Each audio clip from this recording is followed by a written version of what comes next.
11. Jangan khawatir, jadilah happy charter seperti biasa. Sadie dan Walt pergi mencari bayangan seorang teman, sementara Zia dan aku mengawal sesosok hantu pembunuh sinting menuju tempat penyimpanan sihir terlarangnya yang dijaga dengan banyak jebakan. Wah, siapa yang lebih diuntungkan dari kesepakatan ini, ya? Kapal Ratu Mesir memelesat keluar dari dunia bawah dan memasuki Sungai Nil seperti seekor paus yang menembus permukaan air. Roda dayungnya berputar membelah air biru. Cerobong asapnya mengepulkan gumpalan asap keemasan ke udara padang pasir. Setelah kesuraman duat, cahaya matahari ini menyilaukan. Begitu mataku menyesuaikan diri, aku melihat kami tengah bergerak menyusuri sungai ke arah utara. Jadi, kami pasti menembus permukaan di suatu tempat di sebelah selatan Memphis. Di kedua sisi, tepian sungai yang hijau berawa dihiasi jajaran pohon palem yang membentang memasuki kabut lembab. Beberapa rumah menghiasi daratan. Sebuah truk pikap bobrok bergemuruh melintasi jalan di sepanjang sungai. Sebuah perahu layar meluncur di sebelah kiri kami. Tidak ada yang memperhatikan kami. Aku tidak tahu pasti di mana kami berada. Bisa di mana saja di sepanjang Sungai Nil. Namun, melihat dari posisi matahari, saat itu sudah hampir siang. Kami sudah makan dan tidur di dunia ayahku karena memperkirakan kami tidak akan bisa memejamkan mata begitu kami diserahi Sydney. Rasanya tidak terlalu seperti istirahat, tetapi jelas kami menghabiskan waktu lebih lama di bawah sana daripada yang kusadari. Hari terus bergerak. Besok, pada waktu fajar, para pemberontak akan menyerang Nome pertama dan Apopis akan bangkit. Zia berdiri di sebelahku di haluan. Dia sudah mandi dan mengganti pakaiannya dengan setelan baju militer cadangan yang dibawanya tank top militer, celana kargo warna zaitun yang diselipkan ke dalam sepatu botnya. Mungkin tidak terdengar memesona, tetapi dalam cahaya matahari pagi itu dia terlihat cantik. Bagian terbaiknya, dia benar-benar berada di sini bukan pantulan di mangkuk pemantau, bukan Shakti. Ketika angin berubah arah, aku menangkap aroma sampo lemonnya. Lengan bagian atas kami bersentuhan saat kami bersandar pada terali, tetapi dia sepertinya tidak keberatan. Kulitnya sangat hangat. Kau sedang memikirkan apa? Tanyaku. Dia mengalami kesulitan berfokus padaku. Dari dekat, bintik-bintik hijau dan hitam dalam mata kuningnya agak menghipnotis. Aku sedang memikirkan Ra, jawabnya. Bertanya-tanya siapa yang menjaganya hari ini. Aku yakin dia baik-baik saja. Namun, aku merasa sedikit kecewa. Secara pribadi, aku sedang memikirkan momen ketika Zia memegang tanganku di ruang makan tadi malam, kadang-kadang kita harus mengikuti kata hati. Ini mungkin hari terakhir kami di bumi. Jika memang demikian, aku seharusnya mengungkapkan perasaanku kepada Zia. Maksudku, kurasa dia sudah tahu, tetapi aku tidak tahu apakah dia tahu. Jadi, oh, ya ampun. Pusing. Aku mulai berkata, Zia Sydney muncul tiba-tiba di sebelah kami.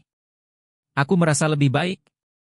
Di dalam cahaya siang, dia terlihat nyaris seperti memiliki darah dan daging. Tetapi ketika dia berputar-putar, memamerkan pakaian barunya, wajah dan tangannya berkedip-kedip seperti hologram. Aku telah memberinya izin untuk mengenakan pakaian selain kain cawat. Malah, aku mendesaknya melakukan itu.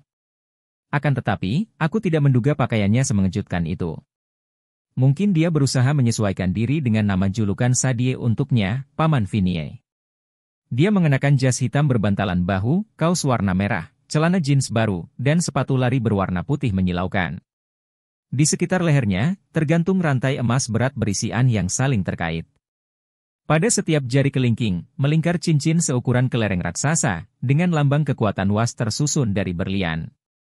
Rambutnya disisir ke belakang dengan lebih banyak minyak. Matanya dihiasi celak. Dia terlihat seperti mafia Mesir kuno. Kemudian, kuperhatikan ada sesuatu yang hilang dari kostumnya. Dia sepertinya tidak mengenakan pita hathor.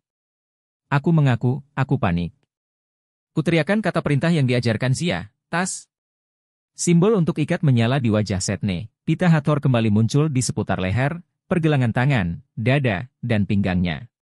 Pita-pita itu membesar secara agresif, membalut Sydney dalam tornado merah jambu sampai dia terbungkus ketat seperti mumi, hanya tinggal mata yang terlihat.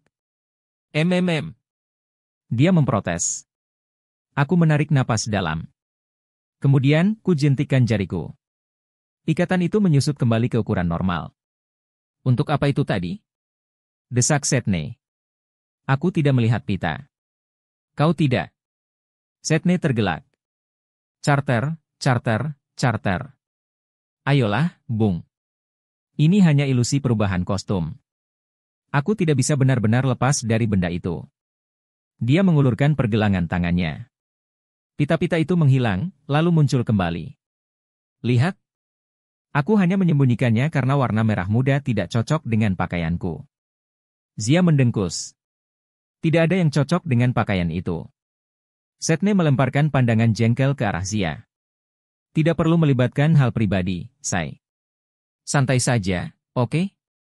Kau lihat apa yang terjadi satu kata dari kalian, dan aku terikat erat. Tidak ada masalah. Nada suaranya terdengar begitu dapat dipercaya. Setne bukan masalah. Setne akan bekerja sama. Aku bisa santai. Di lubuk benakku, suara Horus berujar, hati-hati.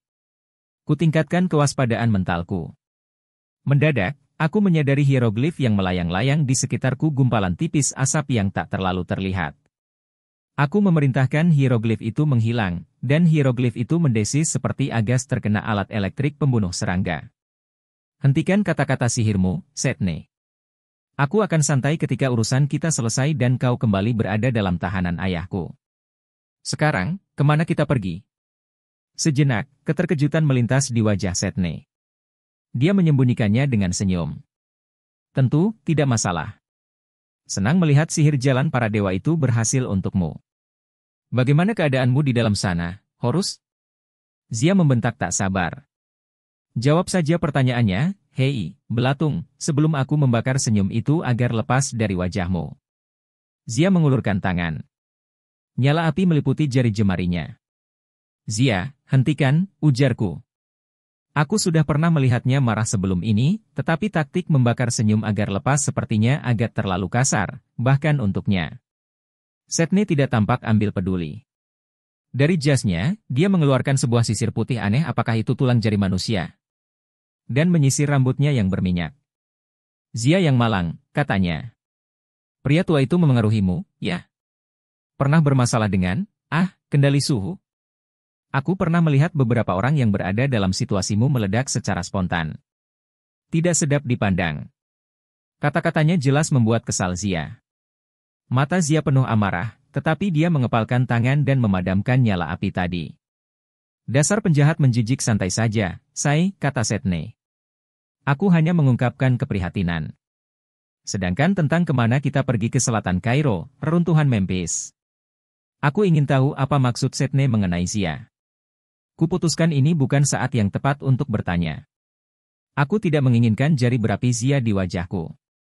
Ku coba mengingat apa yang ku ketahui mengenai Memphis. Aku ingat itu adalah salah satu ibu kota lama Mesir, tetapi telah hancur berabad-abad lalu. Sebagian besar puing-puingnya terkubur di bawah Kairo. Beberapa tersebar di padang pasir di sebelah selatan.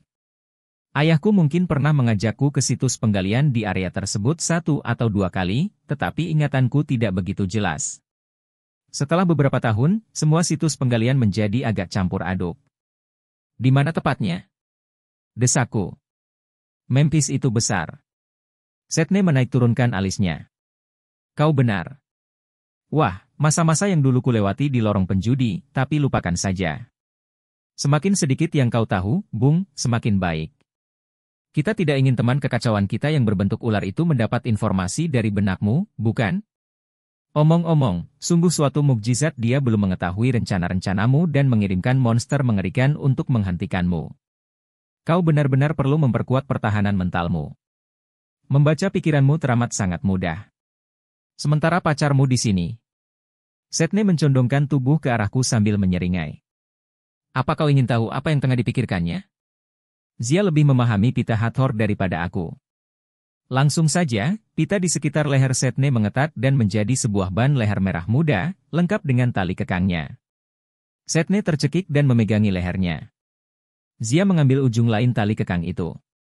Setne, kau dan aku akan pergi ke ruang kemudi, ujar Zia. Kau akan memberikan informasi pasti mengenai tempat yang kita tuju kepada Kapten. Kalau tidak, kau tidak akan pernah bernapas lagi. Paham? Zia tidak menunggu tanggapan. Bagaimanapun, Setne tidak bisa bereaksi. Zia menyeretnya di sepanjang geladak dan menaiki tangga seperti seekor anjing yang sangat nakal. Begitu mereka menghilang ke dalam ruang kemudi, seseorang di sebelahku terkekeh. Ingatkan aku supaya tidak membuat Zia marah. Naluri harus bekerja. Sebelum aku tahu apa yang terjadi, aku telah memanggil hopesku dari Duat dan meletakkan sisi melengkungnya di leher tamuku. Ayolah, kata Dewa Kejahatan. Seperti ini caramu menyapa teman lama? Set bersandar dengan santai pada terali dalam setelan hitam 3 potong dan topi porpai topi kulit berpuncak datar yang serasi. Pakaiannya tampak mencolok pada kulitnya yang berwarna merah darah. Terakhir kali aku melihatnya, dia botak. Kini, dia memiliki rambut berkepang yang dihiasi batu merah delima. Mata hitamnya berkilauan di balik kacamata bundar kecil. Dengan ngeri, kusadari dia tengah menirukan Amos. Hentikan itu. Kutekankan pisauku pada tenggorokannya. Berhentilah mengolok-olok pamanku. Set tampak tersinggung. Mengolok? Bocahku sayang, imitasi adalah bentuk pujian yang paling tulus. Nah, tolong, bisakah kita berbicara seperti sosok semidewa yang beradab? Dengan satu jari, dia mendorong Hopes dari lehernya. Kuturunkan pisauku. Karena sekarang kekagetan awalku sudah hilang, harus kuakui aku ingin tahu apa yang dikehendakinya. Kenapa kau ada di sini?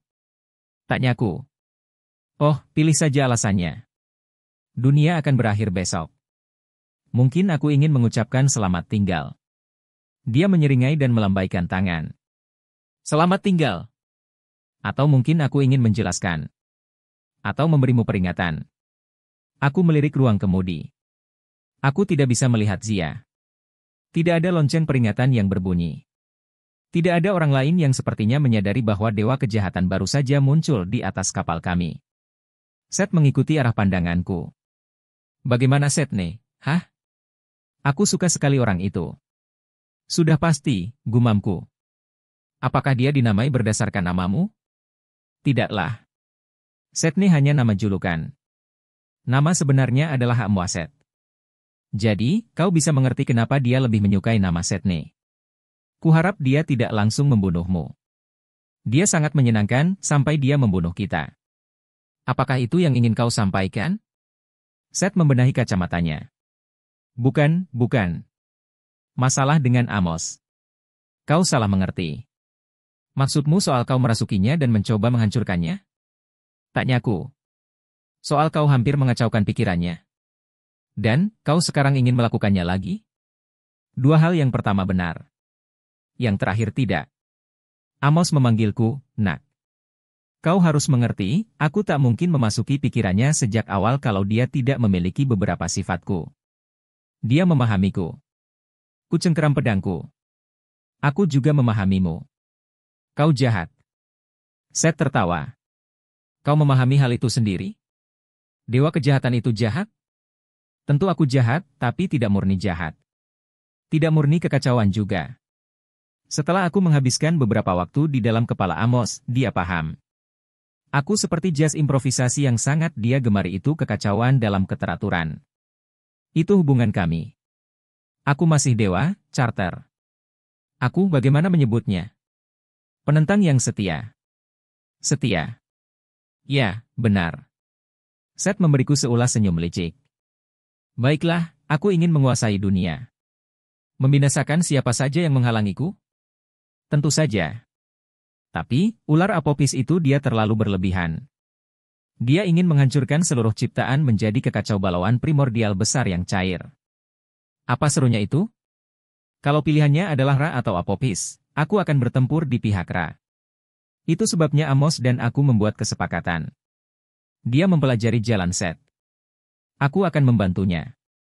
Kedua lenganku bergetar. Aku ingin menebas kepala Set, tetapi tidak yakin aku punya kekuatan untuk itu. Aku juga tidak yakin itu akan melukainya.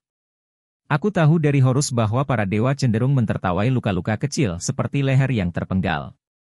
Kau berharap aku percaya kau akan bekerja sama dengan Amos? Tanyaku. Tanpa mencoba menguasainya? Tentu, aku akan mencoba.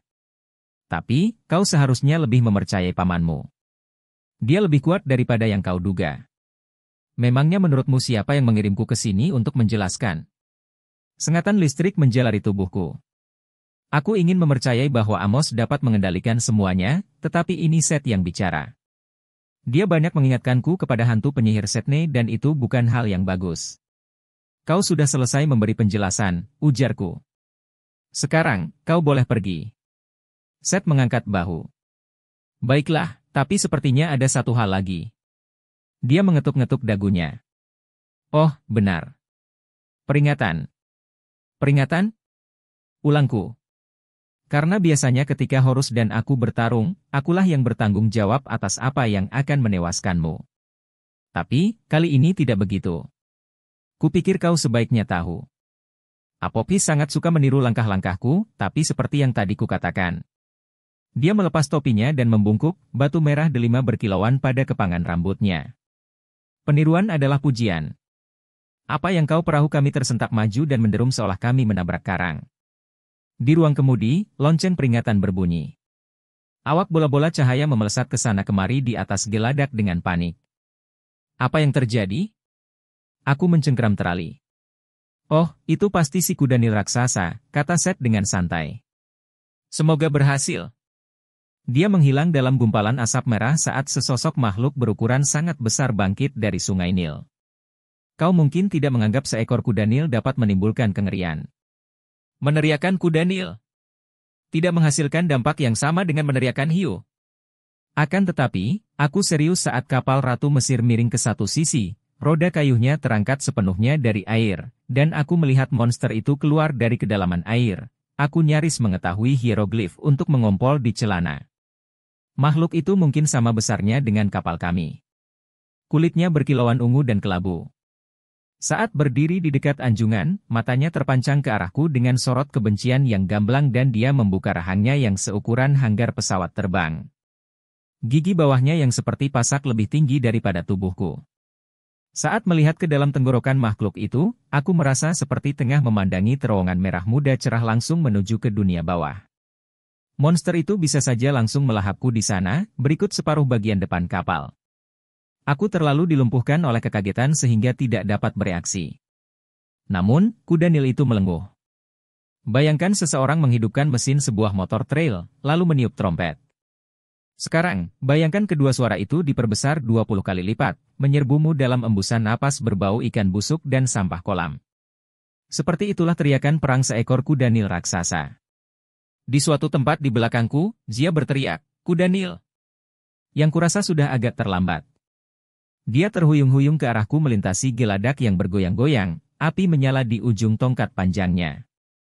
Teman hantu kami, Sydney, melayang di belakangnya, menyeringai senang. Itu dia.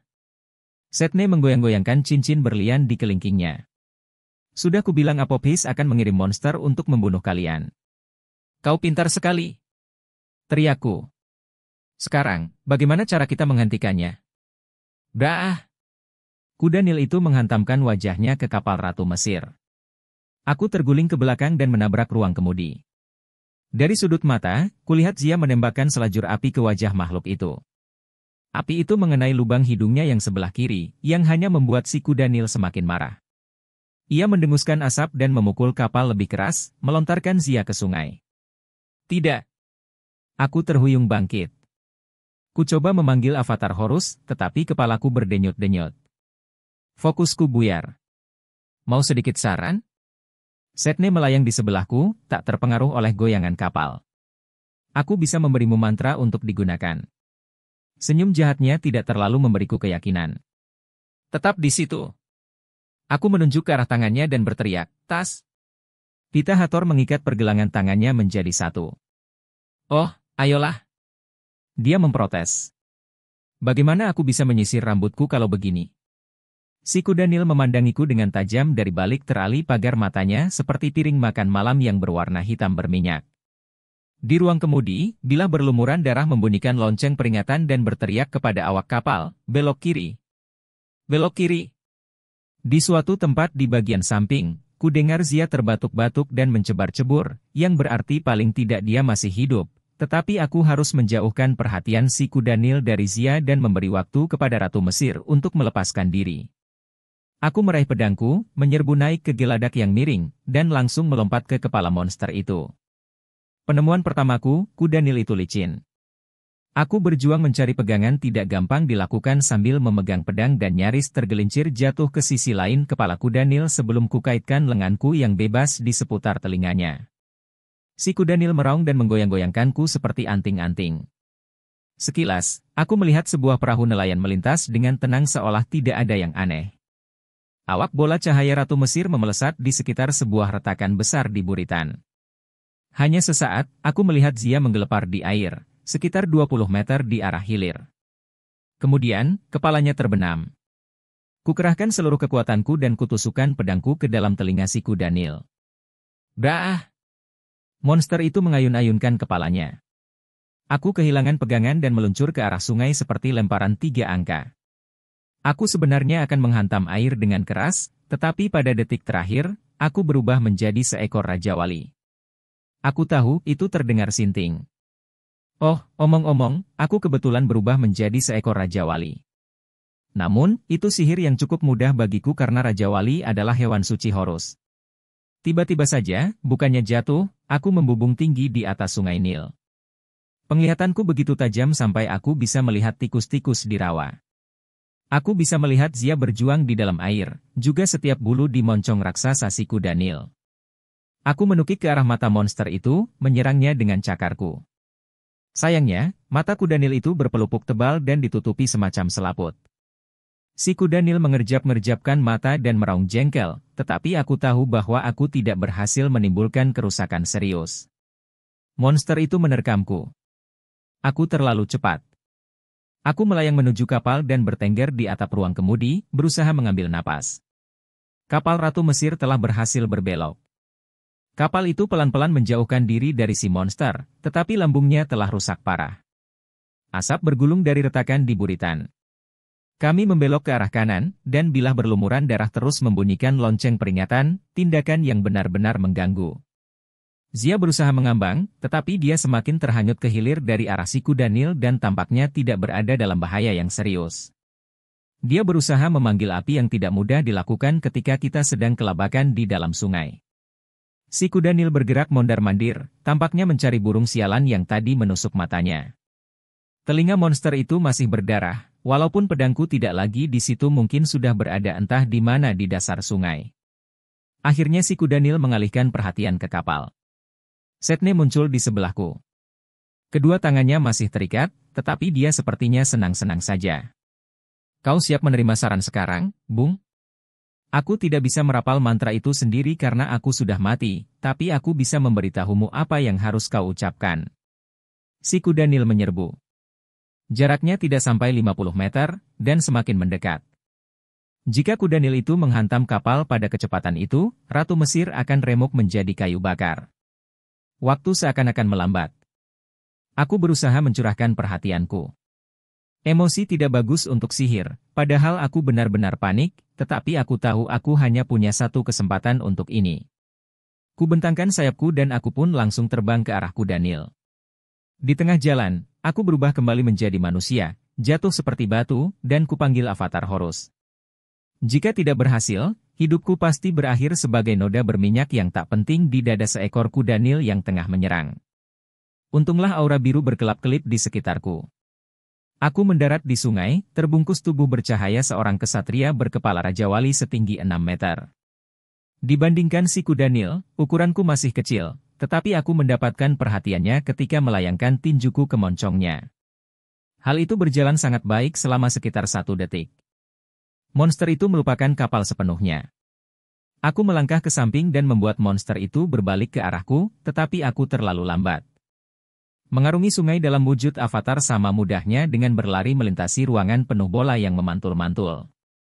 Monster itu menyerbu. Ia memuntir kepalanya dan menjepitkan mulutnya di sekitar pinggangku. Aku menggerak-gerakkan tubuh, berusaha melepaskan diri, tetapi rahangnya seperti cengkeraman ragum 2. Giginya terbenam ke tameng sihir. Pedangku tidak ada. Yang bisa kulakukan hanyalah memukuli kepalanya dengan kepalan tangan biru bersinar, tetapi kekuatanku melemah dengan cepat. Charter! Teriak Zia. Kesempatan hidupku mungkin tinggal 10 detik lagi. Kemudian, avatarku akan hancur, dan aku akan ditelan atau digigit menjadi dua. Setne! Teriakku. Apa mantranya? Oh, sekarang kau ingin mantranya. Setne berseru dari kapal. Tirukan aku, Hapi, Uhayepuah. Aku tidak tahu apa artinya itu. Setne mungkin sedang memperdayaku agar menghancurkan diri sendiri atau berubah menjadi sebongkah keju Swiss. Namun, aku tak punya pilihan lagi. Aku berteriak, Hapi, Uhayepuah.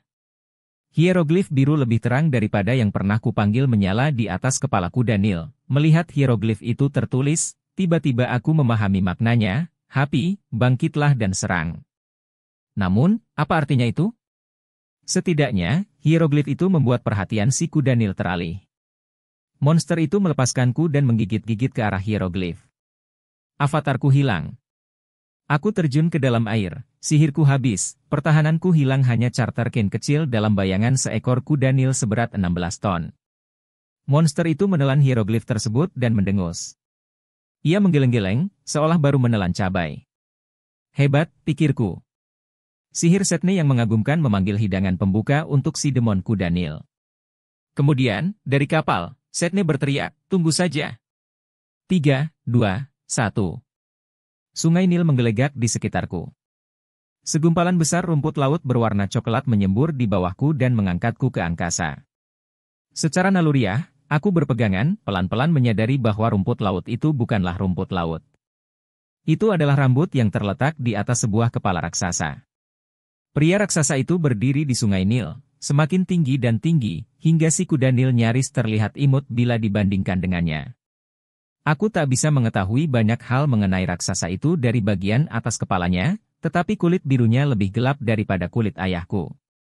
Rambut coklatnya acak-acakan dan dipenuhi sampah sungai. Perutnya melendung sangat besar, dan dia sepertinya tidak mengenakan apa-apa selain cawat yang terbuat dari sisik ikan. Bah! Si kuda Nil menyerang, tetapi raksasa biru itu mencengkeram gigi-gigi bawah si kuda Nil dan membuatnya berhenti total. Kekuatan benturan itu mengguncangkanku hingga nyaris terjatuh dari kepalanya. Ih! Raksasa biru itu berteriak. Lemparan kuda Nil. Aku suka sekali permainan ini. Dia mengayunkan tangannya dalam gerakan ayun golf dan melontarkan monster itu keluar dari air. Hanya sedikit hal yang lebih aneh daripada menyaksikan seekor kuda Nil raksasa terbang. Monster itu meluncur liar, menendang-nendang dengan kakinya yang pendek gemuk saat dia melayang di atas rawa-rawa. Akhirnya, kuda Nil itu menghantam sebuah tebing batu kapur di kejauhan, menyebabkan longsor kecil. Batu-batu besar berjatuhan ke atas kuda Nil itu. Ketika debu sudah tenang, tidak ada tanda-tanda keberadaan monster itu. Mobil-mobil terus berkendara menyusuri jalan di tepi sungai. Kapal-kapal nelayan menjalankan urusannya seperti biasa, seolah raksasa biru berkelahi dengan kuda Nil adalah hal biasa di bagian Sungai Nil ini. Seru! Sorak raksasa biru. Nah, siapa yang tadi memanggilku? Di atas sini! Teriakku. Si raksasa berhenti bergerak. Dengan hati-hati, dia menepuk-nepuk kepalanya sampai menemukanku. Kemudian, dia mengangkatku dengan dua jarinya, berjalan ke tepian sungai, dan dengan perlahan menurunkanku. Dia menunjuk ke arah Zia, yang berjuang untuk mencapai tepi sungai, serta Ratu Mesir, yang terseret arus ke hilir, miring dan mengeluarkan asap dari bagian buritan. Apakah itu teman-temanmu? Ya, jawabku. Bisakah kau menolong mereka? Raksasa itu menyeringai. Aku akan segera kembali. Beberapa menit kemudian, kapal Ratu Mesir sudah tertambat dengan aman. Zia duduk di dekatku di tepi sungai, memeras air Sungai Nil dari rambutnya. Setne melayang-layang di dekat kami, terlihat sangat puas diri, meski tangannya masih terikat. Jadi, mungkin lain kali kau bisa mempercayaiku, Charter Kane? Dia mengangguk ke arah si raksasa, yang menjulang di atas kami, masih menyeringai seolah dia benar-benar senang berada di sini. Kupersembahkan teman lamaku, Hapi. Raksasa biru itu melambai ke arah kami. Hai. Matanya benar-benar lebar. Giginya berwarna putih cemerlang. Segumpal rambut coklat panjang terjuntai di sekitar bahunya, sementara kulitnya beriak dengan berbagai nuansa biru warna air. Perutnya terlalu besar untuk tubuhnya. Perut itu melendut di atas rok sisik ikannya, seolah dia tengah hamil atau habis menelan balon udara. Tak diragukan lagi, dia adalah raksasa nyentrik yang paling tinggi, paling cepat, paling biru, dan paling ceria yang pernah kutemui. Aku berusaha mengingat namanya, tetapi tidak bisa. Happy? Tanyaku. Wah, ya, aku senang. Happy berbinar-binar. Aku selalu senang karena aku happy. Apa kau senang? Aku melirik Sydney, yang sepertinya menganggap ini sangat lucu. Happy adalah dewa sungai Nil, jelas hantu itu. Selain tugas-tugasnya yang lain, Happy adalah pemberi panen yang melimpah dan segala hal yang baik. Jadi, dia selalu happy senang, tebakku. Zia mengerutkan kening ke arah raksasa tersebut. Apakah dia harus sebesar itu? Dewa itu tertawa. Mendadak, dia menyusut ke ukuran manusia, meskipun tampang ceria tak waras di wajahnya masih cukup menggentarkan. Jadi, Happy menggosok-gosokkan kedua belah tangannya dengan penuh harap. Ada hal lain yang dapat kulakukan untuk kalian, anak-anak? Sudah berabad-abad sejak terakhir kali ada yang memanggilku. Sejak mereka membangun bendungan Aswan bodoh itu, Sungai Nil tidak membanjir setiap tahun seperti dulu. Tidak ada yang mengandalkanku lagi. Aku bisa membunuh manusia-manusia itu. Dia mengatakan itu sambil tersenyum, seolah dia tadi mengusulkan untuk membawakan kue kering buatan sendiri untuk para manusia. Aku berpikir cepat. Tidak sering ada dewa yang menawarkan hendak membantu bahkan meski dewa itu agak mabuk kafein dan sinting. Sebenarnya, ya, ujarku. Begini, Sydney menyarankan agar aku memanggilmu untuk menangani kuda Nil itu, tapi oh, Sydney. Happy terkekeh dan mendorong hantu itu dengan main-main. Aku benci orang ini. Benar-benar membencinya. Dia satu-satunya penyihir yang pernah mengetahui nama rahasiaku. Hah? Sydney mengangkat bahu. Bukan apa-apa, sungguh. Lagi pula, harus kuakui, kau sering sangat berguna pada masa lalu. Ha. Senyum Happy menjadi sangat lebar. Aku ingin sekali merobek lengan dan kakimu hingga lepas, Sydney. Pasti luar biasa. Raut wajah Sydney tetap tenang, tetapi dia sedikit bergeser menjauhi dewa yang tersenyum itu. Terserahlah, ujarku. Kami sedang mencari sesuatu. Kami perlu menemukan buku sihir untuk mengalahkan Apophis. Sydney mengantar kami ke reruntuhan Memphis, tapi sekarang kapal kami rusak. Apakah menurutmu? Oh. Happy bertepuk tangan dengan penuh semangat. Dunia akan kiamat besok. Aku lupa. Zia dan aku bertukar pandang. Benar, ujarku. Jadi, kalau Sydney memberitahumu kemana tepatnya kami akan pergi, bisakah kau membawa kami ke sana? Dan, kalau dia tidak mau memberitahukannya, maka kau boleh merobek-robek tubuhnya. Tidak masalah. Yeay! Happy berteriak. Sydney melemparkan pandangan sadis ke arahku. Ya, tentu saja. Kita akan pergi ke Serapeum Kuil Banteng Apis. Happy menepuk lututnya. Seharusnya sudah kuduga. Tempat yang cemerlang untuk menyembunyikan sesuatu. Tempat itu cukup jauh di daratan, tapi tentu, aku bisa mengirim kalian ke sana kalau kalian mau. Sekadar informasi, demon-demon Apophis sibuk berpatroli di tepian sungai. Kalian tidak akan pernah mencapai Memphis tanpa bantuanku. Kalian akan dicabik-cabik menjadi sejuta bagian. Dia sepertinya benar-benar bahagia ketika menyampaikan kabar itu. Zia berdeham. Baiklah, kalau begitu. Kami ingin sekali dibantu olehmu. Aku menoleh ke arah Ratu Mesir, tempat bilah berlumuran darah berdiri di dekat terali. Menunggu perintah lebih lanjut. Kapten, panggilku, tunggulah di sini dan teruskan memperbaiki kapal. Kami akan kapal ini juga bisa ikut? Selah Happy. Tidak masalah. Aku mengerutkan kening. Aku tidak yakin bagaimana Dewa Sungai akan menggerakkan kapal itu, terutama karena dia mengatakan kepada kami bahwa Memphis berada di daratan, tetapi kuputuskan untuk tidak bertanya. Batalkan perintah itu, seruku kepada kapten. Kapal ini akan ikut bersama kami. Begitu kita mencapai Memphis, kau akan melanjutkan perbaikan dan menunggu perintah lebih lanjut. Si kapten ragu-ragu. Kemudian, dia menundukkan kepala kapaknya. Saya patuh, Yang Mulia. Bagus sekali, kata Happy. Dia lalu mengulurkan tangan, yang berisi dua bulatan hitam licin seperti telur ikan. telan ini. Masing-masing satu. Zia mengerutkan hidung. Apa ini? Ini akan membawamu ke tempat yang kau tuju. Janji si dewa. Ini pil Hapi.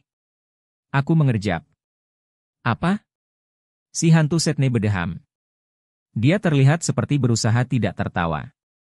Yah, kau tahulah. Hapi yang menciptakannya. Jadi, begitulah namanya. Makan saja, kata Hapi. Kalian akan tahu. Dengan enggan, Zia dan aku mengambil pil itu. Rasanya lebih parah daripada penampilannya. Seketika itu juga, aku merasa pusing. Dunia berkilauan seperti air. Senang bertemu kalian. Hapi berteriak, suaranya berubah menjadi kabur dan jauh. Kalian sadar, kan, kalau kalian masuk perangkap? Baiklah. Semoga berhasil. Seiring kata-kata itu, pandanganku berubah menjadi biru, dan tubuhku meleleh menjadi cairan, dua alat penjepit dari besi, biasanya untuk menjepit besi yang akan dikikir KBBI. 12. Banteng dengan sinar laser mengerikan charter menjadi cair sama sekali tidak menyenangkan. Aku tak akan pernah lagi melewati papan bertuliskan diskon penghabisan, liquidation sale, tanpa mengalami mual dan merasa tulang belulangku berubah menjadi tapioka. Aku tahu ini akan terdengar seperti iklan layanan masyarakat, tetapi untuk kalian semua, anak-anak di rumah, jika ada yang menawari kalian pil Hapi, katakan, tidak. Aku merasa diriku merembes ke darat melalui lumpur, memelesat dengan kecepatan luar biasa. Ketika terkena pasir panas, aku menguap, melayang di atas tanah sebagai gumpalan uap, didorong ke arah barat oleh angin menuju padang pasir. Aku tidak benar-benar dapat melihat, tetapi aku dapat merasakan gerakan dan hawa panasnya. Molekul-molekulku terburai saat matahari membuyarkanku. Mendadak, temperatur kembali turun drastis. Kurasakan bebatuan dingin di sekitarku sebuah gua atau ruangan di bawah tanah, mungkin. Aku menyatu menjadi uap lembab, terpercik ke lantai sebagai genangan air, lalu naik dan memadat lagi menjadi charter cane. Tindakan magisku setelah itu, jatuh berlutut dan memuntahkan sarapanku. Zia berdiri di dekatku, memeluk perutnya. Kami sepertinya berada di terowongan masuk sebuah makam. Di bawah kami, anak tangga batu menghampar ke dalam kegelapan. Beberapa meter di atas kami, cahaya matahari padang pasir bersinar terik. Itu tadi mengerikan, kata Zia terengah-engah. Aku hanya bisa mengangguk. Sekarang, aku paham pelajaran sains yang pernah diajarkan ayahku saat bersekolah di rumah. Zat memiliki 3 macam wujud, padat, cair, dan gas. Dalam beberapa menit terakhir, aku menjadi ketiganya. Dan, aku tidak menyukainya. Setne muncul persis di luar jalan masuk, sambil tersenyum ke arah kami. Jadi, apakah aku berhasil lagi atau tidak? Aku tidak ingat melonggarkan ikatannya, tetapi kedua tangannya sekarang sudah bebas. Itu tentu lebih membuatku khawatir kalau saja aku tidak merasa semual ini. Zia dan aku masih basah dan penuh lumpur akibat berenang di Sungai Nil. Tetapi Setne terlihat sangat bersih, jeans dan kaosnya tersetrika rapi, rambut Elvisnya sempurna, tak ada noda setitik pun pada sepatu larinya yang berwarna putih. Ini membuatku teramat jijik, hingga aku terhuyung memasuki cahaya matahari dan memuntahinya. Sayangnya, perutku sudah hampir kosong dan dia adalah hantu. Jadi, tak banyak hal yang terjadi. Hei, Bung.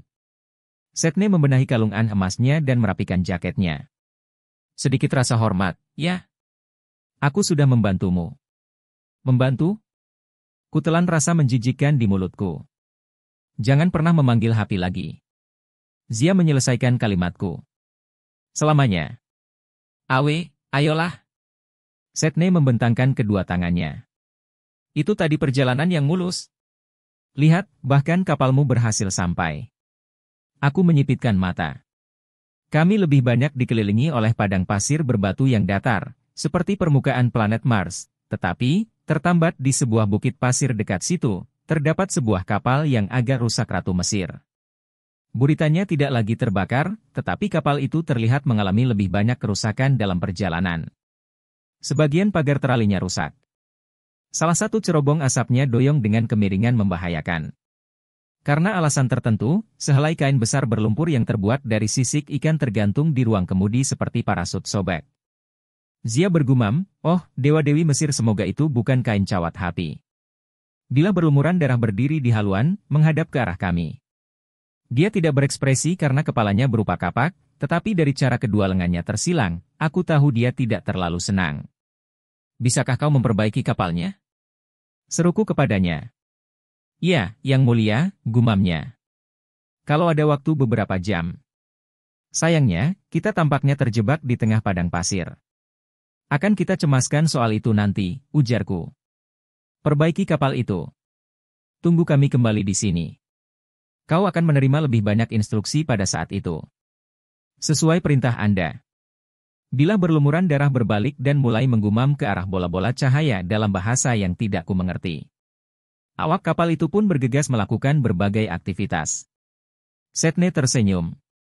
Lihat, kan? Semuanya baik-baik saja. Hanya saja, waktu kita sudah semakin sempit. Aku menatap ke arah matahari. Kuduga, saat itu sudah pukul 1 atau 2 siang, dan masih banyak yang harus kami lakukan sebelum kiamat besok pagi. Kemana terowongan ini menuju? Apa itu Serapeum? Dan, kenapa Hapi bilang ini perangkap? Begitu banyak pertanyaan, tukas Sydney. Ayo, kalian akan mengerti. Kalian akan menyukai tempat ini. Aku tidak menyukai tempat ini. Anak tangga itu menuju sebuah aula luas yang dipahat dari batuan dasar yang berwarna keemasan. Langit-langit lengkungnya sedemikian rendah sampai aku bisa menyentuhnya tanpa menjulurkan tangan. Aku bisa menduga bahwa pernah ada arkeolog di sini dari bola lampu yang menimbulkan bayangan pada lengkungan langit-langit. Tiang-tiang logam menahan dinding, tetapi retakan di langit-langit tidak membuatku merasa aman. Aku tak pernah merasa nyaman bila berada di dalam ruangan tertutup. Setiap kira-kira 1,5 meter, terdapat relung berbentuk persegi di kedua sisi aula utama. Masing-masing relung memuat sebuah sarkofagus batu berukuran besar yang berdiri sendiri. Setelah melewati benda semacam peti mati keempat, aku berhenti. Benda-benda ini terlalu besar untuk manusia. Apa yang ada di dalamnya? Banteng, jawab Sydney. Maaf. Suara tawa Sydney bergema di seluruh aula. Kurasa, jika ada monster-monster yang tengah tidur di tempat ini, mereka sudah bangun sekarang. Ini ruang penguburan untuk banteng apis. Sydney menunjuk ke sekelilingnya dengan bangga. Kau tahu, akulah yang mendirikan semua ini, ketika aku masih menjadi Pangeran Hamwaset. Zia menyusurkan tangan ke sepanjang tutup batu sarkofagus yang berwarna putih. Banteng apis. Para leluhurku menganggapnya penjelmaan Osiris di dunia manusia. Menganggap? Dengus Sydney. Ini memang penjelmaannya, say. Setidaknya, sekali waktu seperti pada saat hari-hari perayaan dan semacamnya. Kami menganggap penting banteng apis kami saat itu. Dia menepuk-nepuk peti mati, seolah sedang memamerkan sebuah mobil bekas. Anak nakal ini? Hidupnya sempurna. Mendapatkan semua makanan yang dapat dilahapnya. Memiliki seharem sapi betina, sesaji yang dibakar, kain emas khusus untuk punggungnya semua fasilitas itu. Ia hanya harus menampilkan diri di depan umum beberapa kali setahun untuk festival-festival besar. Ketika mencapai usia 25 tahun, ia disembelih dalam upacara besar-besaran, dimumikan seperti raja, dan diletakkan di bawah sini. Kemudian, banteng yang baru mengambil alih tempatnya. Pertunjukan yang bagus, bukan? Dibunuh pada usia 25 tahun, ujarku. Kedengarannya mengagumkan. Aku penasaran berapa banyak mumi banteng yang berada di dalam ruangan itu. Aku tidak ingin tahu. Aku senang berada di sini, di tempat aku masih bisa melihat jalan keluar dan cahaya matahari di luar. Jadi, kenapa tempat ini disebut sebagai apa tadi? Serapeum, jawab Zia. Wajahnya diterangi cahaya keemasan barangkali hanya pantulan bola lampu pada bebatuan, tetapi Zia seperti bersinar-sinar. Iskandar, guruku yang dulu, memberitahuku mengenai tempat ini. Banteng apis adalah kendaraan Osiris. Belakangan, nama mereka digabung, Osiris Apis. Kemudian, orang Yunani menyingkatnya menjadi Serapis. Sydney tersenyum mengejek. Dasar orang Yunani bodoh. Memasuki wilayah kita, mengambil alih dewa-dewi kita. Ku beritahu kalian, aku sama sekali tidak menyukai orang-orang itu. Tapi, ya, begitulah terjadinya. Tempat ini dikenal sebagai Serapium, rumah untuk dewa-dewi banteng yang telah mati. Kalau aku sangat ingin menyebutnya monumen kekernan Hamwaset, tapi ayahku tidak mau. Ayahmu? Tanyaku. Sydney mengesampingkan pertanyaan itu dengan lambaian tangan. Pokoknya, aku menyembunyikan kitab Thoth di sini sebelum aku mati karena aku tahu tidak akan ada yang mengusiknya. Kau harus benar-benar tidak waras untuk mengganggu makam suci Banteng Apis. Bagus sekali. Aku merasa seolah kembali berubah menjadi cairan. Zia mengerutkan kening ke arah hantu itu. Jangan bilang kau menyembunyikan buku itu dalam salah satu sarkofagus berisi mumi banteng, dan banteng itu akan hidup kembali kalau kami mengusiknya. Setne mengedipkan mata ke arahnya. Oh, aku melakukan hal yang lebih baik daripada itu, Sai. Para arkeolog telah menemukan bagian kompleks yang ini. Dia memberi isyarat ke arah lampu listrik dan tiang penyangga dari logam. Tapi, aku akan membawa kalian melakukan tur di balik layar. Katakomba itu seperti tiada akhir. Lorong-lorong bercabang ke arah yang berbeda, semuanya dihiasi deretan sarkofagus untuk sapi suci. Setelah menuruni landaian yang panjang, kami merunduk melewati sebuah jalan rahasia di balik dinding yang hanya ilusi. Di baliknya, tidak ada cahaya lampu. Tidak ada tiang baja yang menyangga langit-langit retak. Zia memanggil api di ujung tongkat panjangnya dan membakar sekumpulan jaring laba-laba. Jejak kami merupakan satu-satunya tanda yang ada di lantai berdebu. Apakah kita sudah dekat? Tanyaku. Setne terkekeh. Ini baru mulai seru. Dia membawa kami lebih jauh memasuki labirin itu. Seringkali, dia berhenti untuk menonaktifkan perangkap dengan perintah atau sentuhan. Kadangkala, dia menyuruhku melakukannya sepertinya karena dia tidak bisa merapal mantra-mantra tertentu, mengingat dia sudah mati meski aku punya firasat dia pasti menganggap sangatlah lucu bila aku gagal dan mati. Bagaimana mungkin kau bisa menyentuh beberapa hal, tapi tidak hal-hal lain? Tanyaku. Sepertinya kau punya kemampuan yang sangat selektif. Setne mengangkat bahu. Bukan aku yang membuat aturan dunia arwah, Bung. Kami dapat menyentuh uang dan perhiasan.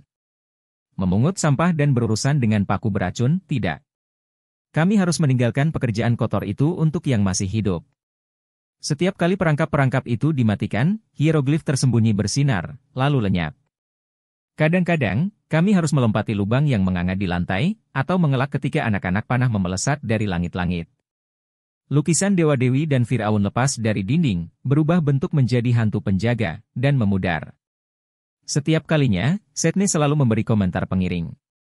Kutukan itu akan membuat kakimu membusuk, jelasnya. Kutukan yang sebelah sini? Ini memanggil wabah kutu. Sementara yang ini Bung. Ini favoritku. Ini mengubahmu menjadi orang cebol. Aku benci sekali orang-orang kecil pendek. Keningku berkerut. Setne lebih pendek daripada aku, tetapi kuputuskan untuk mengabaikannya saja.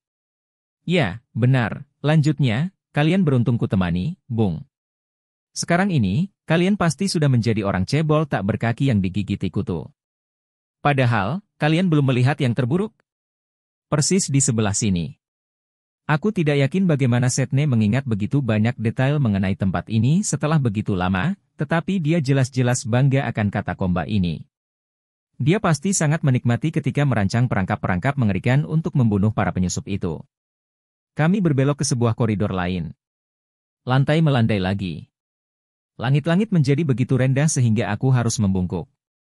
Aku berusaha tetap tenang, tetapi aku kesulitan bernapas. Yang bisa kupikirkan hanyalah bertonton batu di atas kepalaku, yang siap runtuh kapan saja. Zia menggamit tanganku. Terowongan itu sangat sempit, kami harus berjalan satu demi satu, tetapi aku melirik ke arahnya di belakang. Kau baik-baik saja? Tanyaku. Zia mengucapkan kata-kata itu tanpa suara, awasi dia. Kuanggukan kepala. Apapun perangkap yang diperingatkan Hapi kepada kami, aku punya firasat kami belum melihatnya walaupun kami sudah dikelilingi perangkap. Kami hanya berdua saja, ditambah hantu pembunuh, jauh di bawah tanah di wilayah kampung halamannya. Hopesku tidak ada lagi. Karena alasan tertentu, aku belum bisa memanggilnya dari Duat. Aku juga tidak bisa menggunakan avatar kesatriaku di terowongan sekecil ini. Jika Setne tiba-tiba menyerang kami, pilihanku pasti sangat terbatas. Akhirnya, koridor melebar. Kami mencapai jalan buntu dinding padat yang diapit oleh dua patung ayahku, maksudku Osiris. Setne berbalik. Baiklah, begini situasinya, teman-teman. Aku harus merapal pembatalan mantra untuk membuka dinding ini. Butuh waktu beberapa menit. Aku tidak ingin kalian ketakutan di pertengahan dan membungkusku dengan pita merah muda, kalau begitu situasinya bisa gawat. Kalau sihirnya tidak utuh, seluruh terowongan ini bisa ambruk. Aku berhasil bertahan untuk tidak menjerit seperti anak perempuan tetapi sudah nyaris. Zia mengubah api di tongkatnya menjadi putih panas. Hati-hati, Setne. Aku tahu seperti apa pembatalan mantra yang benar. Kalau aku merasa kau merapal mantra yang lain, akan kuledakan kau menjadi debu ektoplasma. Tenang, Sai. Setne menggemeretakan buku-buku jarinya. Cincin-cincin berlian di kelingkingnya berkilauan terkena cahaya api. Kau harus mengendalikan kumbang itu, kalau tidak kau akan mengubah dirimu sendiri menjadi debu. Aku mengerutkan kening. Kumbang? Setne memandang kami bergantian dan tertawa. Maksudmu, dia belum memberitahumu? Dan, kau belum tahu? Dasar anak-anak zaman sekarang. Aku suka sekali ketidaktahuan ini. Dia berbalik ke arah dinding dan mulai merapal mantra. Api Zia menyurut menjadi nyala merah yang tidak terlalu panas. Aku melemparkan pandangan bertanya kepadanya. Dia ragu-ragu kemudian menyentuh bagian pangkal lehernya. Dia tidak mengenakan kalung sebelumnya. Aku yakin soal itu. Namun, ketika dia menyentuh lehernya, sebuah jimat berkedip-kedip muncul seekor kumbang emas yang berkilauan tergantung pada rantai emas. Dia pasti menyembunyikannya dengan glamor ilusi sihir seperti yang pernah dilakukan Setne dengan pita Hathor. Kumbang itu tampak terbuat dari logam, tetapi kusadari aku pernah melihatnya sebelum ini, dan aku melihatnya dalam keadaan hidup. Dulu, ketika Ra menahan Apophis di dunia bawah, dia menyerahkan sebagian jiwanya perwujudannya sebagai Hepri, kumbang matahari pagi untuk menjaga agar musuhnya tetap terkurung. Dia mengubur Apophis di bawah longsoran kumbang hidup. Pada saat Sadie dan aku menemukan penjara itu musim semi lalu, jutaan kumbang telah berubah menjadi kulit-kulit kering. Ketika Apophis berhasil melepaskan diri, hanya seekor kumbang emas yang masih hidup sisa-sisa kekuatan Hepri yang masih tersisa. Ra telah mencoba menelan kumbang itu. Ya, menjijikkan. Aku tahu. Ketika itu tidak berhasil, dia menawarkannya kepada Zia. Aku tidak ingat Zia menerima kumbang itu, tetapi entah bagaimana aku tahu jimat itu adalah kumbang yang sama. Zia dia menggeleng dengan keras hati. Nanti. Zia menunjuk ke arah Setne, yang tengah merapal mantra. Baiklah, mungkin sekarang bukan waktu yang tepat untuk bicara. Aku tidak ingin terowongan runtuh menimpa kami. Namun, pikiranku terus berputar. Kau belum tahu? Begitu Setne tadi mengolok-olokku. Aku tahu Ra senang kepada Zia. Zia adalah pengasuh favoritnya. Setne sempat menyinggung bahwa Zia memiliki masalah dalam mengendalikan suhu. Lelaki tua itu memengaruhimu, katanya. Selain itu, Ra memberikan kumbang tersebut yang bisa dibilang sebagian dari jiwanya kepada Zia, seolah Zia adalah pendeta tingginya, atau barangkali seseorang yang lebih penting lagi. Terowongan itu bergemuruh. Dinding buntu itu buar menjadi debu, memperlihatkan sebuah ruangan di baliknya. Setne melihat ke belakang, ke arah kami, sambil tersenyum. Waktunya pertunjukan, anak-anak. Kami mengikutinya memasuki sebuah ruangan bundar yang mengingatkanku kepada perpustakaan di rumah Brooklyn. Lantainya terdiri dari mosaik padang rumput dan sungai yang gemerlapan. Pada dindingnya, pendeta-pendeta yang berpulas ket tengah menghiasi sapi-sapi bercat dengan kembang dan hiasan bulu untuk semacam festival, sementara orang-orang Mesir kuno melambaikan daun palem dan menggoyangkan bebunyian yang disebut sistrum.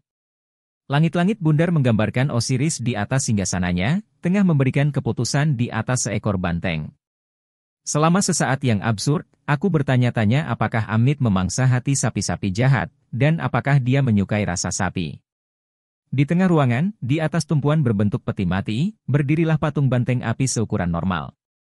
Patung itu terbuat dari batu hitam basal, mungkin dilukis dengan sangat terampil hingga terlihat hidup.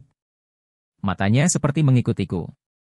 Kulitnya berkilauan hitam, kecuali sebutir berlian putih kecil di bagian depan dadanya, dan di atas punggungnya terdapat selimut emas yang dipotong dan disulam hingga mirip sayap Raja Wali.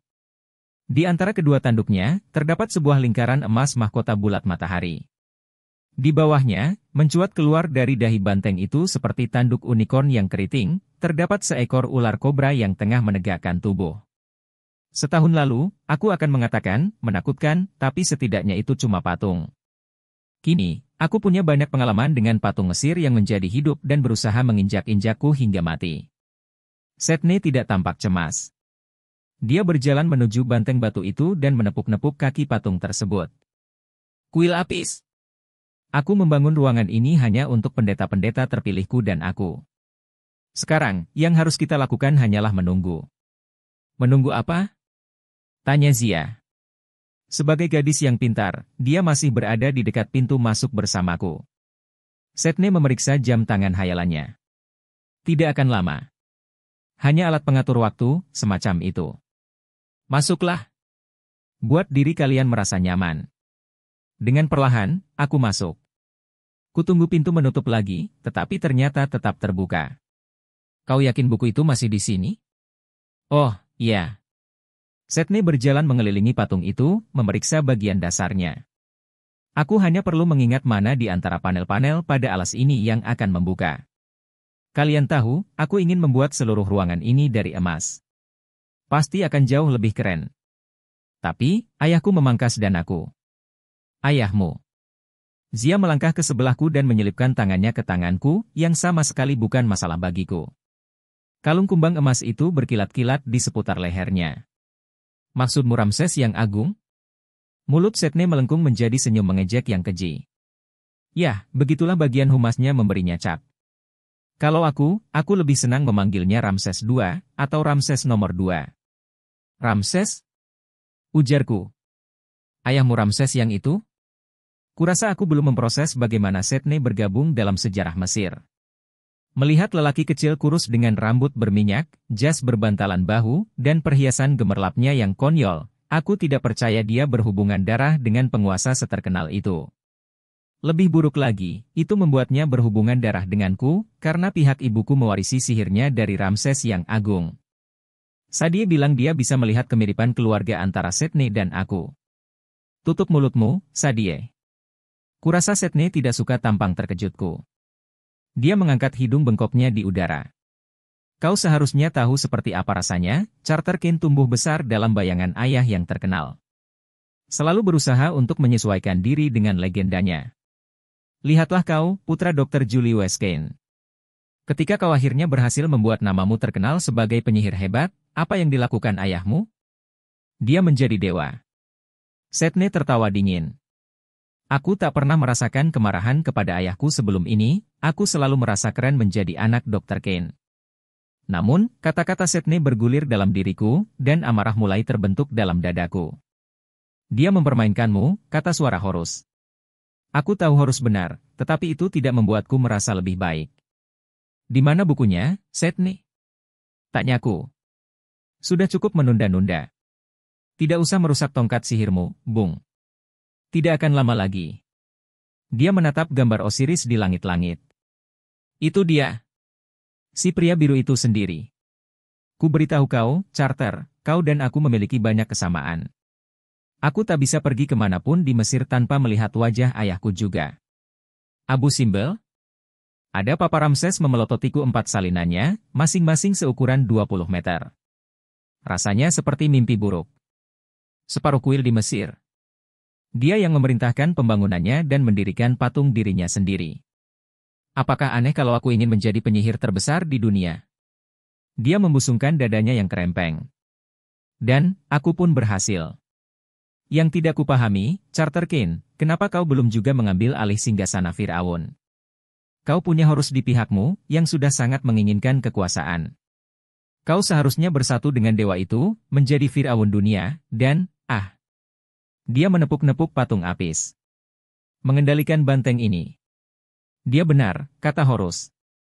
Manusia ini bijaksana. Jangan gampang berubah pikiran, dong, keluhku. Charter, jangan dengarkan dia, kata Zia. Setne, apapun yang sedang kau rencanakan hentikan. Sekarang juga. Apa yang sedang kurencanakan? Begini, Sai jangan panggil aku Sai. Tukas Zia. Hei, aku di pihak kalian, Setne menjamin. Buku itu ada di sini, di dalam alas patung. Begitu banteng ini bergerak banteng ini bisa bergerak? Tanyaku. Setne menyipitkan mata. Aku belum mengatakannya. Aku mendapat ide dari hari raya yang dulu kami punya di masa lalu, festival set. Luar biasa menyenangkan. Kau pernah menghadiri festival banteng lari di mana itu Spanyol? Pamplona, ujarku. Satu gelombang amarah lagi menguasaiku.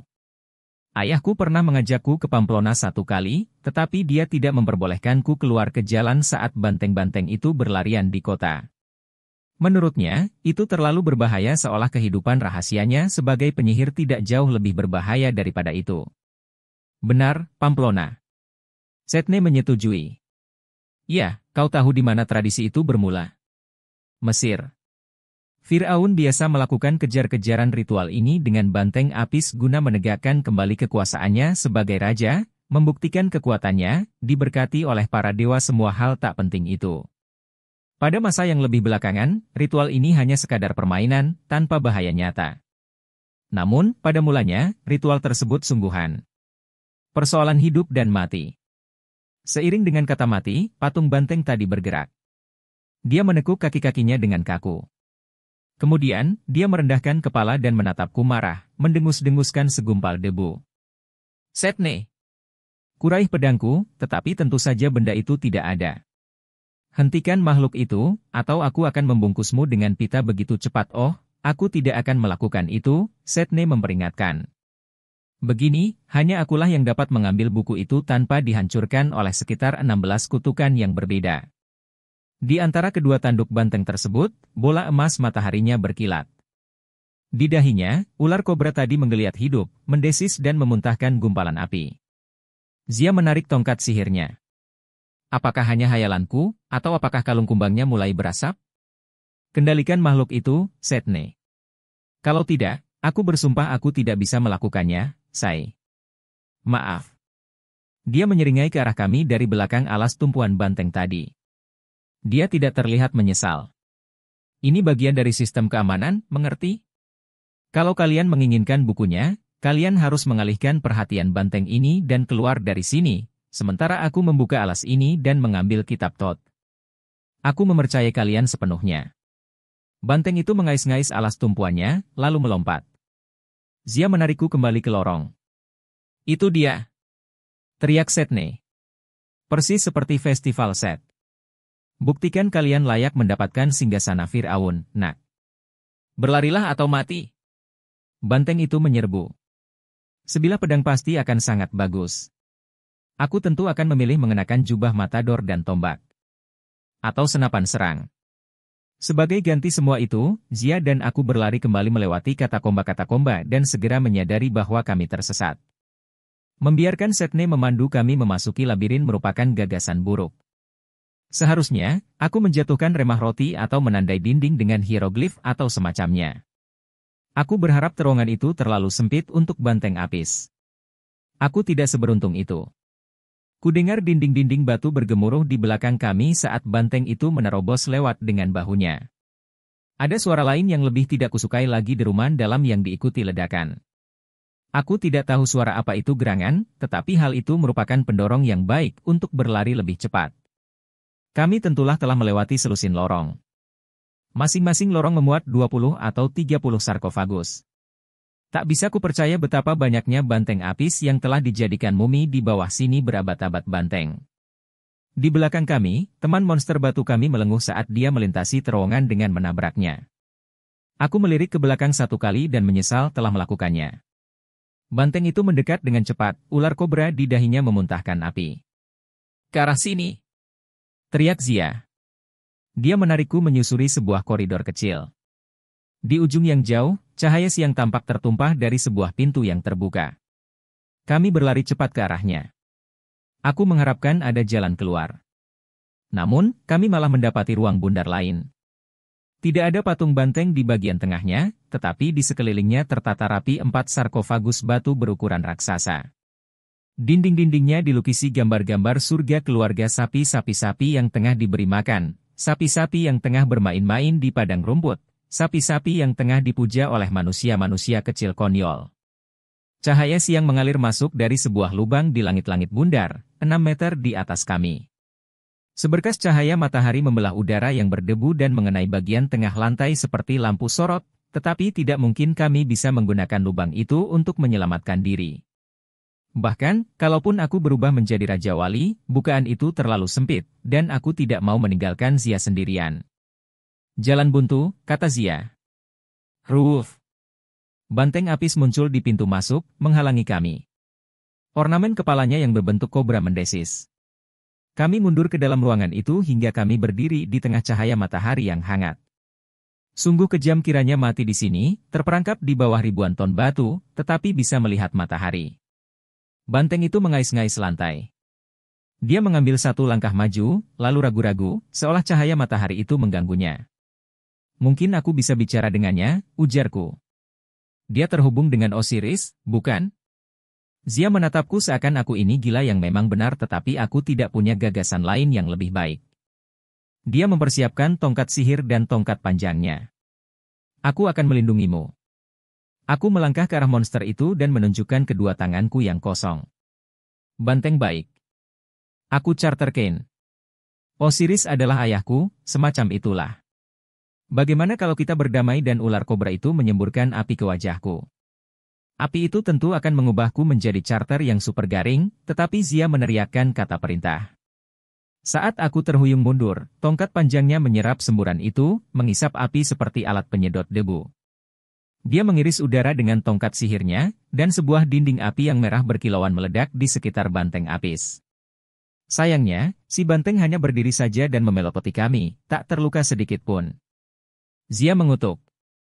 Sepertinya kita tidak bisa menggunakan sihir api. Banteng itu merundukkan tanduknya. Naluri Dewa Perangku mengambil kendali. Berlindung. Zia melompat ke satu arah. Aku melompat ke arah yang lain. Bola matahari si banteng bersinar dan menderum, lalu menembakkan seberkas cahaya panas persis di tempat kami tadi berdiri. Aku hampir saja gagal mencapai bagian belakang sebuah sarkofagus. Pakaianku mengepulkan asap. Bagian bawah sepatuku meleleh. Di tempat yang terhantam berkas panas tadi, lantai menghitam dan menggelegak, seolah batu itu telah mencapai titik didih. Sapi dengan sinar laser? Aku memprotes. Ini benar-benar tidak adil. Charter. Zia berseru dari seberang ruangan. Kau baik-baik saja. Kita harus berpencar. Aku balas berseru. Aku akan mengalihkan perhatiannya. Kau keluarlah dari sini. Apa? Tidak. Banteng itu berbalik ke arah suara Zia. Aku harus bergerak cepat. Avatarku tak banyak berguna di ruang tertutup seperti ini, tetapi aku membutuhkan kekuatan dan kecepatan si Dewa Perang. Kupanggil kekuatan Horus. Cahaya biru berkedip-kedip di sekelilingku. Kulitku terasa setebal baja, ototku sekuat piston hidraulis. Aku berdiri, menghantamkan kepalan tanganku ke sarkofagus, dan mengubahnya menjadi tumpukan batu dan debu mumi. Aku mengangkat sebagian tutupnya sebuah tameng batu seberat 150 kilo dan menyerbu ke arah banteng itu. Kami bertubrukan. Entah bagaimana, aku bisa tetap berdiri, tetapi itu menguras seluruh kekuatan sihirku. Banteng itu melenguh dan mendorong.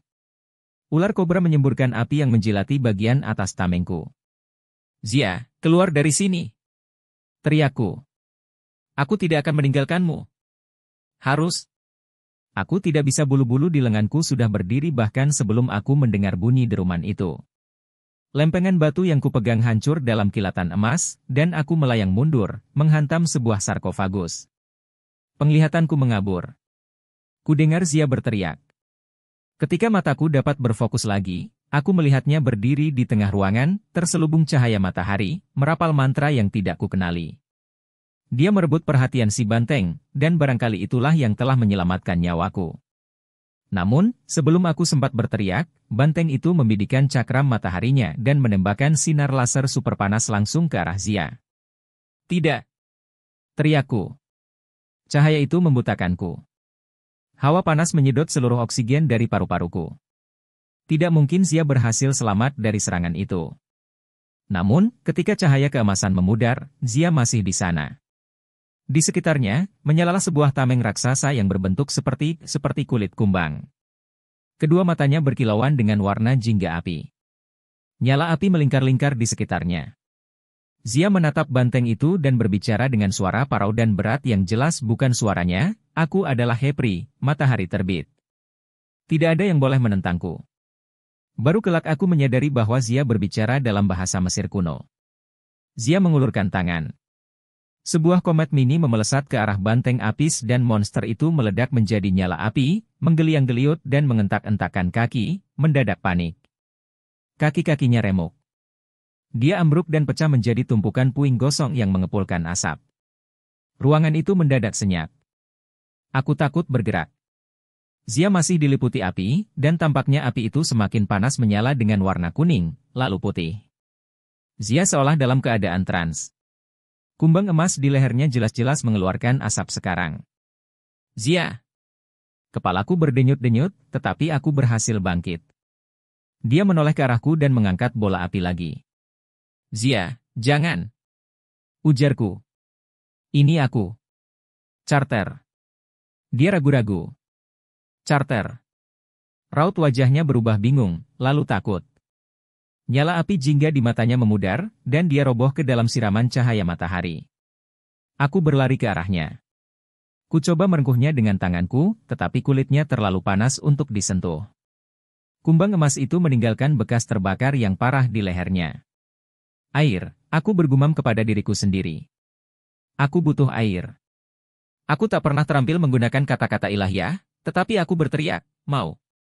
Lambangnya pun menyala di atas kami awafuf beberapa kubik galon air muncul di tengah udara dan menjatuhi kami. Wajah Zia berasap. Dia terbatuk-batuk dan memuntahkan air, tetapi dia tidak bangun. Demamnya masih terasa sangat tinggi, membahayakan. Aku akan membawamu keluar dari sini, aku berjanji sambil mengangkatnya ke gendonganku. Aku tidak memerlukan kekuatan Horus. Begitu banyak adrenalin yang mengaliri tubuhku sampai-sampai aku tidak merasakan semua lukaku sendiri. Aku berlari persis di sebelah Setne ketika dia melintasiku di lorong. Hei, Bung! Dia berbalik dan ikut berlari di sebelahku sambil melambai-lambaikan sebuah gulungan papirus tebal. Kerja yang bagus. Aku mendapatkan kitab Thoth. Kau nyaris membunuh Zia.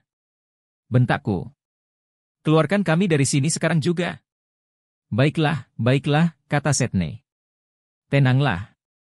Aku akan membawamu kembali ke ruang pengadilan ayahku, geramku. Akan kujejalkan sendiri kau ke mulut Amit, seperti sebatang dahan pohon ke dalam pencincang kayu. Tunggu dulu, pria besar. Setne membawaku ke sebuah jalan melandai, kembali memasuki pencahayaan listrik terowongan yang digali. Bagaimana kalau kita mengeluarkan kalian dari sini dulu? Ingat, kau masih membutuhkanku untuk mengartikan buku ini dan menemukan bayangan sang ular. Kemudian, akan kita lihat soal pencincang kayu, oke? Dia tidak boleh mati, aku bersikeras. Baiklah, aku paham. Setne membawaku memasuki terowongan-terowongan lain dengan laju yang semakin cepat. Zia seperti tidak memiliki bobot. Sakit kepalaku telah lenyap. Akhirnya, kami memasuki cahaya matahari dan berlari menuju Ratu Mesir. Kuakui, aku tidak berpikir jernih. Ketika kami kembali ke atas kapal, bilah berlumuran darah melapor tentang perbaikan kapal, tetapi aku nyaris tidak mendengarkannya. Aku berjalan cepat melewatinya dan membawa Zia ke dalam kabin terdekat. Kuletakkan Zia di atas tempat tidur dan kugeledah tasku untuk mencari perbekalan obat botol air, salep sihir yang diberikan Jas kepadaku, beberapa jampi-jampi tertulis. Aku bukan rehat seperti Jas. Kekuatan penyembuhanku sebagian besar terdiri dari perban dan aspirin, tetapi aku mulai bekerja. Ayolah, gumamku. Ayolah, Zia. Kau akan baik-baik saja. Tubuhnya begitu hangat, pakaiannya yang basah kuyup sudah hampir kering. Manik matanya tidak terlihat. Dia mulai bergumam, dan aku bersumpah dia mengatakan, bola tahi. Waktunya menggulirkan bola tahi. Hal itu mungkin lucu hanya saja Zia sedang sekarat. Itu Hepri yang bicara, jelas Setne. Dia dewa kumbang tahi, menggulirkan matahari di angkasa. Aku tidak ingin memahami itu gagasan bahwa gadis yang kusukai dirasuki oleh seekor kumbang tahi dan sekarang sedang bermimpi mendorong sebuah bola tahi raksasa yang menyala di angkasa. Namun, tidak diragukan lagi, Zia telah menggunakan jalan para dewa. Dia telah memanggil Ra atau setidaknya salah satu perwujudan Ra, Hepri. Ra telah memilihnya, sebagaimana Horus memilihku. Tiba-tiba saja, menjadi masuk akal Apophis menghancurkan desa Zia ketika dia masih kecil, dan ketua lektor yang lama, Iskandar, bersusah payah melatih Zia, lalu menyembunyikannya dalam tidur sihir. Jika Zia memegang kunci untuk membangunkan kembali si Dewa Matahari. Kuoleskan salep di lehernya. Kutekankan kain lap dingin ke dahinya, tetapi sepertinya tidak membantu. Aku menoleh ke arah Setne. Sembuhkan dia. Oh, NG. Dia mengernyit. Begini, sihir penyembuhan bukan keahlianku. Tapi, setidaknya kau telah mendapatkan kitab Thoth. Kalau dia meninggal, maka pengorbanannya tidak sia-sia. Kalau dia meninggal, aku memperingatkan, aku akan. Aku tak bisa memikirkan siksaan yang cukup menyakitkan. Kulihat kau butuh waktu, kata Setne. Tidak masalah. Bagaimana kalau aku memberitahu kaptenmu kemana kita menuju? Kita harus kembali ke Duat, kembali ke Sungai Malam secepat mungkin. Apakah aku boleh memberinya perintah? Baiklah, sergahku. Pokoknya menyingkirlah dari pandanganku. Aku tidak tahu berapa lama waktu berlalu. Demam Zia sepertinya menurun. Dia mulai lebih mudah bernapas dan memasuki alam tidur yang lebih tenang. Aku mengecup dahinya dan terus menemani di sisinya, memegangi tangannya. Samar-samar, kusadari pergerakan kapal. Kami terjun bebas sebentar, lalu menghantam air dengan terguncang-guncang dan diiringi bunyi ceburan yang nyaring. Aku merasakan sungai beriak di bawah lambung kapal sekali lagi, dan dari rasa geli di perutku, kuduga kami sudah kembali berada di Duat. Pintu bergerak membuka di belakangku, tetapi mataku terus menatap Zia. Aku menunggu Setne mengatakan sesuatu, barangkali menyombongkan betapa dia memandu kami dengan sangat baik kembali ke Sungai Malam, tetapi dia tak kunjung bersuara. Ya? Tanyaku. Bunyi kayu pecah membuatku terlonjak. Bukan Setne yang berada di pintu. Sebagai gantinya, bila berlumuran darah menjulang di atasku, kepala kapaknya baru saja membelah kosen pintu. Tinjunya terkepal. Dia berbicara dalam deruman dingin yang penuh amarah, "Yang Mulia Qin, saatnya Anda mati."